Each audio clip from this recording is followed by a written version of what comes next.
Open up with Anita Needy, the main character who is placed in a mental asylum. She is narrating about her life and the people who care about her. It appears that she is a dangerous patient when she attacked a nurse without any reason. As a result, she is tossed into a dark cell as punishment. During her time in there, she takes us in a flashback to Devil's Kettle, a small town named after a mysterious waterfall. It's not just like any normal waterfall, because the water flows into a deep hole and never comes out. Anita then tells us about her best friend Jennifer, a popular and attractive cheerleader at their college. Unlike herself, despite having very little things in common, the two enjoys each other's company. Anita also has a boyfriend named Chip, but she holds a stronger affection for her best friend than for her romantic partner. On an evening, Jennifer invites Anita to a local dive bar, where an indie rock band named Low Shoulder is going to perform. Upon their arrival, Jennifer gets drawn to the lead performer, Nicholas, so she approaches him. The two then chat for a while and Jennifer is sent to get some drinks. While she is away, Nicholas approaches his bandmates and discusses Jennifer's virginity, saying she will be perfect for their project. Anita, who overhears their conversation, feels weird and later shares it with her best friend. However, Jennifer doesn't pay much attention to it. Soon after, the band starts their performance and everyone begins to enjoy themselves. However, something causes a fire that rapidly spreads throughout the bar. Chaos ensues and people scramble to save their lives. Among this fluster, the two friends manage to escape through a bathroom window.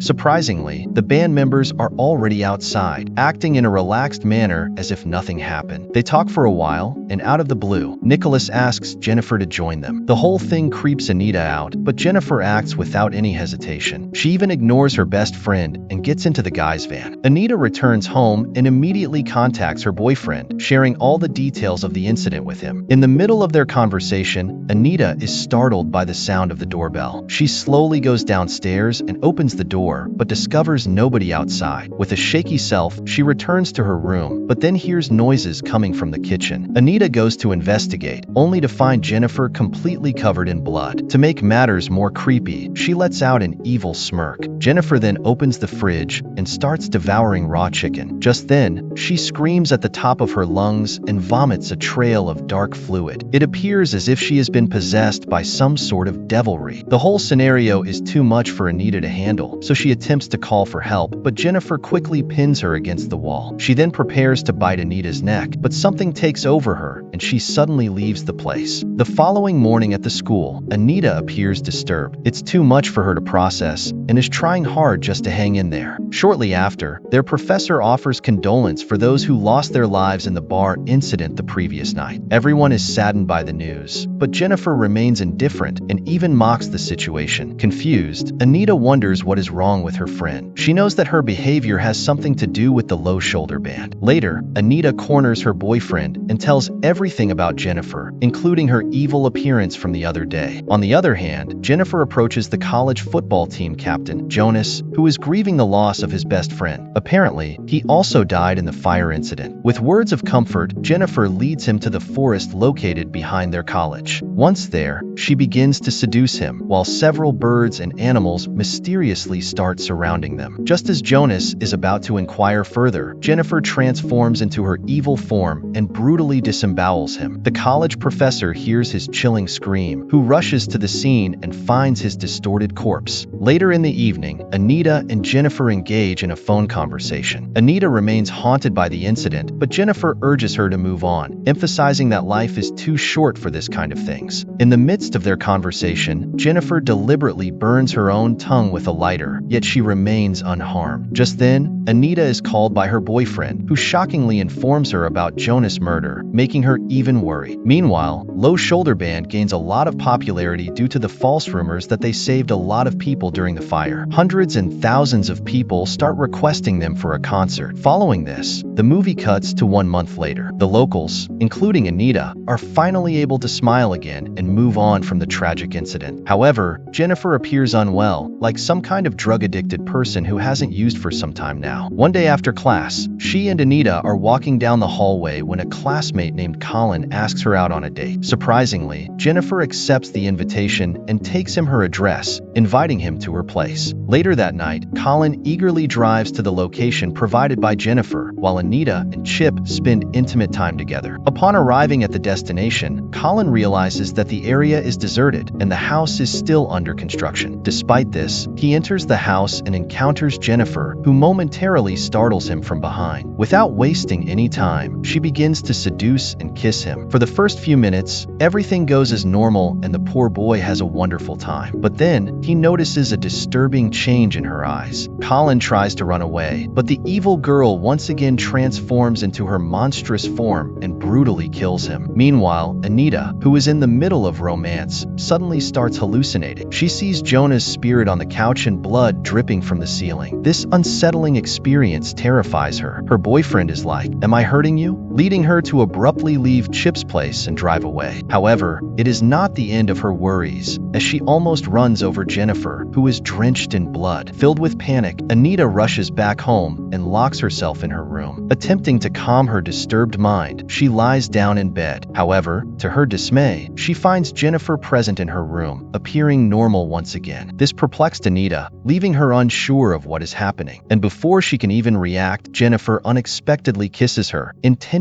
to help her relax. Following these events, Jennifer reveals a shocking truth. Low Shoulder, the band from the bar where the fire incident happened, had taken her to the same mysterious waterfall and offered her as a virgin sacrifice to Satan in exchange for their fame and fortune. She further claims that despite the success of the sacrifice, she did not die because she was not truly a virgin. However, Jennifer explains that she never became normal because she was permanently possessed by Satan. After the incident, she remembers waking up unharmed, even after being stabbed by the band members several times. Jennifer then reveals that as she made her way back home, she felt extremely hungry, so she devoured her first victim, a foreign exchange student who was believed to have died in the fire. After explaining all this, Jennifer mentions something even more shocking. On that fate night, she planned to eat Anita as well, but at the last second, she had a change of mind as well, as she still had feelings for her best friend. Jennifer goes on to explain that after feeding, she exerts extra strength and can endure virtually any injury without experiencing pain. Overwhelmed by the horrifying revelation, Anita asks Jennifer to leave. The latter complies and jumps off a second-floor window, which is around 30 feet above the ground. In the next scene, Anita begins to conduct paranormal research. For this, she goes into the cult section of her college library and starts reading books about occult and virgin sacrifices to Satans. After a lot of research, she finally learns that her best friend is actually a sycophant, a supernatural being that feeds on flesh. These beings can only be killed when they are hungry and weak. Following this, Anita shares her findings with her boyfriend, Chip, hoping to understand and support. But sadly, he dismisses her claims and suggests that she may need mental assistance. As the two continue chatting, a sudden realization hits Anita, prompting her to break up with her boyfriend. The reason is she knows that being close to him can potentially endanger his life. That's not all. Anita even forbids him from attending the upcoming college program. However, Chip angrily disregards her warning and walks away. On the day of the college program, Anita anxiously awaits Jennifer's rival, determined to keep a watchful eye on her. Meanwhile, Jennifer intercepts Chip, who is on his way to attend the program. She cunningly makes up a story, saying that Anita was having an affair with Colin. After this, she leads him to an abandoned pool, using the same seductive tactics she has used to kill her previous victims. Back at the program, Anita grows concerned when Jennifer does not arrive. When she can't take it any longer, she rushes to Chip's house to check on him, but learns that he has already departed for the program. Worried that something has happened, Anita starts looking around and eventually reaches the abandoned pool, where she sees Jennifer eating her boyfriend alive. Anita jumps into the pool without thinking twice and starts battling her best friend. She uses pepper spray on Jennifer, but this only angers the latter. Jennifer, with anger in her eyes, closes in on Anita to finish her, but Chip uses his last strength and impales Jennifer with a pool skimmer. This causes her to lose a lot of blood, making her weak. She then retreats from the scene, realizing that she is vulnerable now. Following this, Anita rushes to her beloved Chip and cradles him in her arms. Anita, who is now heartbroken and filled with rage, prepares herself to pass off vengeance. In the middle of the same night, she breaks into Jennifer's bedroom and starts attacking her. A fierce fight ensues between the two, but Jennifer gains the upper hand by sinking her teeth into Anita's shoulder. Despite this, she doesn't stop and keeps on fighting with all she has got. At one point, she manages to rip a best friend necklace from Jennifer's neck, prompting her to momentarily stop fighting. Taking full advantage of this opportunity, Anita plunges a utility knife into Jennifer's heart, finally killing her once and for all. Moments later, when Jennifer's mom arrives at the room, she is horrified to discover Anita atop her lifeless daughter. This is the reason why why Anita ended up in the mental asylum. It is also revealed that she has inherited some of Jennifer's supernatural powers because of the bite on her shoulder. In the final scene, Anita uses her satanic powers and escapes the mental facility. She then hitchhikes a ride, claiming she is following a band. In the created scenes, photos revealed that Anita has exact revenge by murdering all the members of Low Shoulder in their hotel room.